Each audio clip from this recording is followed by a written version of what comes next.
जो अमेरिका अपने आप को सुपर पावर कहता है और तालिबान से पिछले 3 से 4 दशक तक लड़ रहा था, लेकिन अभी तक सीधा उससे पार नहीं पाया है।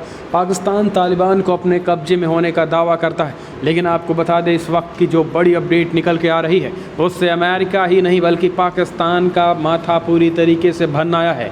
जो बड़ी खबर निकल के आ रही है, अफ़गानिस्तान में भारत की बड़ी डिप्लोमेटिक चाल चल दी है। तालिबानी नेताओं से पहली बार भारत के शीर्ष अधिकारियों ने की है सीक्रेट मुलाकात, जिसके बाद पाकिस्तान में हो गई है भूचाल। दरअसल तालिबान को अब तक नज़रअंदाज करने वाले भारत ने अपने अफ़गानिस्तान पॉलिसी में बड़ा बदलाव लाते हुए तालिबानी नेताओं के साथ भी बातचीत शुरू कर दी है। रिपोर्ट्स मिली है कि तालिबानी नेताओं से मुलाकात करने के लिए भारतीय अधिकारियों ने कतर के दोहा का दौरा किया था। कतर के एक शीर्ष अधिकारी ने इस बात की पुष्टि की है कि तालिबान और भारत के बीच बड़ी सीक्रेट मीटिंग हुई है। दरअसल कतर के एक वरिष्ठ अधिकारी ने पुष्टि करते हुए कहा है कि भारतीय अधिकारियों ने दोहा स्थित तालिबान के राजनीतिक नेतृत्व से बातचीत करने के लिए गुप्त यात्रा भी की थी, और ये पहली बार ऐसा हो रहा है जब नई दिल्ली से अधिकारियों की टीम तालिबान से बातचीत करने के लिए किसी यात्रा पर गई हो। इससे पहले भारत सरकार ने तालिबान को कभी भी राजनीतिक विकल्प नहीं माना है और इसके पीछे तालिबान की हिंसक विचारधारा है। लेकिन अब जब अमेरिकी फ़ौज अफ़गानिस्तान से बाहर निकल रही है, तब तालिबान फिर से काफ़ी शक्तिशाली होकर अफ़गानिस्तान में उभर रहा है और माना जा रहा है कि आने वाले वक्त में अफ़गानिस्तान की सरकार को हटाकर तालिबान सत्ता में काबिज न कर ले, लिहाजा तालिबान नेताओं से भारत की मुलाकात काफ़ी अहम मानी जा रही है। दरअसल कतर के शीर्ष अधिकारी मुल्ताफ़ बिन माजिद अल कहतानी ने एक वर्चुअल समिट के दौरान खुलासा करते हुए कहा है कि उन्होंने भारतीय अधिकारी और तालिबानी नेताओं के बीच मध्यस्थ की भूमिका निभाई है और तालिबानी नेताओं से मुलाकात के लिए भारतीय अधिकारियों ने खुफिया दौरा किया था।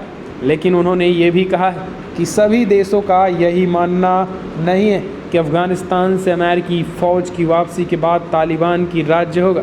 लेकिन हाँ, इस बात से कोई इनकार नहीं कर पा रहा है कि आने वाले वक्त में तालिबान की स्थिति मजबूत होगी। कतर के अधिकारी का यह बयान उस वक्त सामने आया है जब भारतीय विदेश मंत्री एस जयशंकर ने कतर के नेताओं से मुलाकात के लिए जून महीने में 2 बार दोहा की यात्रा कर चुके हैं।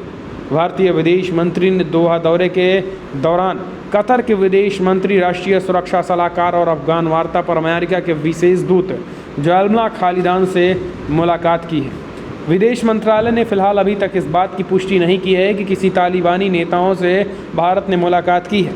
लेकिन एक बात तो तय है दोस्तों कि भारत तालिबान के नेताओं से एक तरीके से बातचीत की है और भारत के विदेश मंत्रालय तालिबान को लेकर अभी तक आतंक का माहौल हुआ करता था, लेकिन अब भारत भी तालिबान से बातचीत इसलिए कर रहा है क्योंकि आने वाले समय में अफ़गानिस्तान में तख्ता पलट होने की भी उम्मीद है।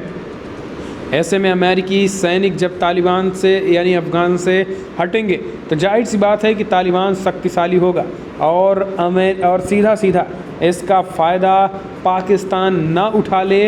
इस वजह से तालिबान और भारत के बीच एक बड़ी सीक्रेट मीटिंग हुई है। अब इससे चीन को झटका कैसे माना जा सकता है?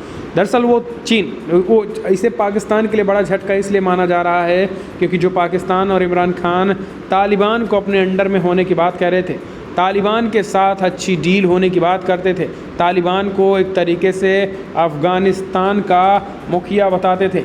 आपको बता दें कि इसमें इमरान खान का काफ़ी खुला समर्थन रहता है और इमरान का मानना है कि तालिबान इमरान खान के इशारे चलता है। लेकिन यहाँ पर भारत सरकार के अधिकारियों के साथ तालिबान की जो डील हुई है उसके बाद से अब इमरान खान के भी होश फाख्ता है कि आखिर भारत की जो कूटनीति और डिप्लोमेसी है वो अब तालिबान के साथ भी चलने लगी है।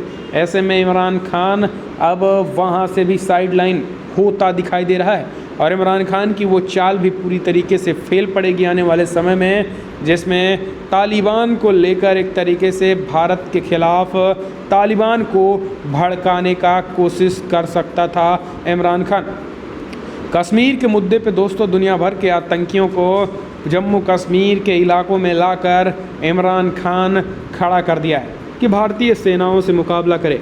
लेकिन भारतीय की फौलादी सेनाएं भारतीय सीमा पर जोड़ तोड़ से खड़ी हैं और पाकिस्तान की घुसपैठ तो दूर, सीज़ फायर वायलेशन भी इस समय नहीं करने दे रही हैं।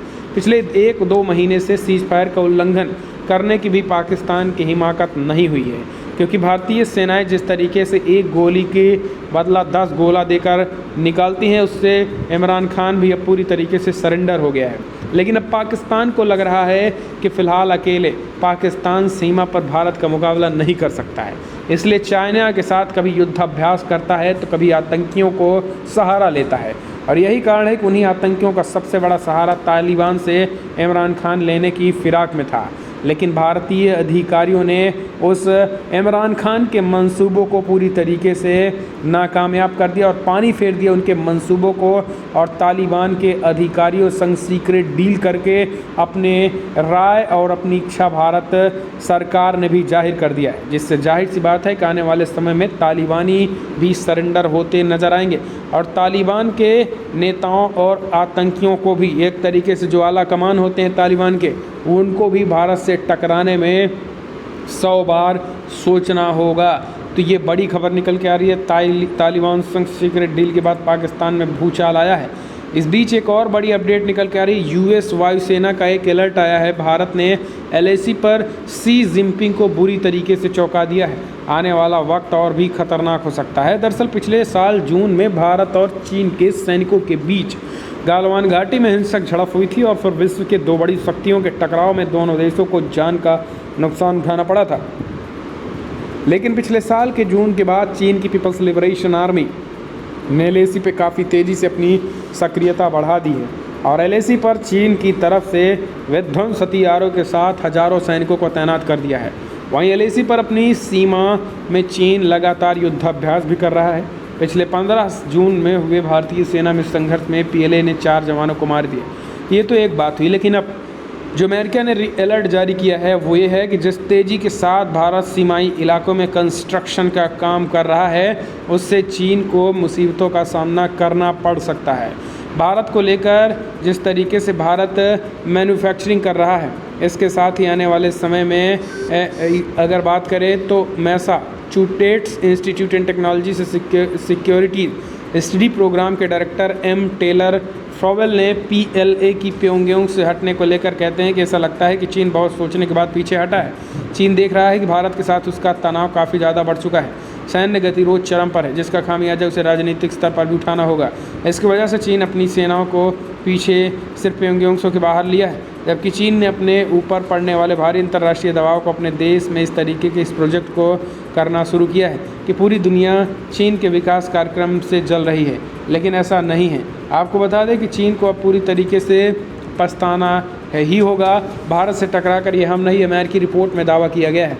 तो दोस्तों बड़ी खबर में इतना ही, लेकिन अगर आपको वीडियो पसंद आया तो लाइक करें, शेयर करें और जिस तरीके से तालिबान संग डील भारत की इमरान खान को करारा झटका लगा, उसे आप कैसे देखते हैं, उससे अपनी राय दें। चैनल को सब्सक्राइब करें।